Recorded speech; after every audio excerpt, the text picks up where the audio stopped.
Почувани граѓани, почувани представници на медиумите. Вечерва сме овде со министерот за економија господинот Крешлик Бехташи и градоначалникот на општина Босилово, секако и со граѓаните на Иловица и Штука и дел од Струмичкиот регион на информативна седница, средба заедно со граѓаните по основно актуелно прашање за Струмичкиот регион, за општина Босилово и општина Новосело.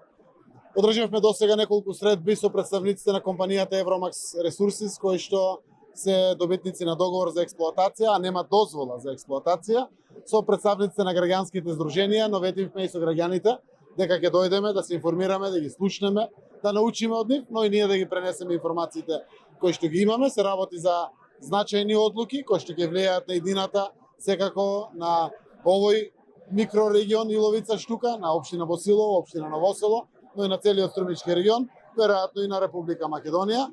Заради тоа се обидуваме да изнедреме најпаметни одлуки согласно законите во Република Македонија, за кои што никогаш нема да се каеме, а сепак ќе овозможиме иднина на развојот и на државата, но пред се и на овој регион од кој што и јас потекнувам.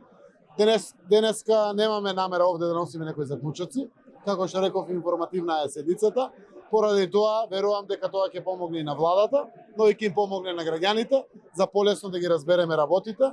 Доволно се секако вид на шпекулации кои што ги има пред се по социјалните мрежи најповеќе, но и дел од нашите медиуми пренесуваат секако вид на информации. Убаво е граѓаните да знаат за било која работа се, посебно за вака чувствителни работи. Уште еднаш потенцирам, нема позначаен приоритет за нас како влада, верувам за било која влада, од здравието на граѓаните, од перспективите на овој регион, од традицијата која што имат нашите граѓани, но секако и желбата да децата останат овде, да живеат овде, да чекаме деца од нашите деца и внуци. Така да верувам дека денеска ќе имаме плодна средба на која што ќе излеземе попаметни и ние од владата, но и граѓаните од Иловица и Штука.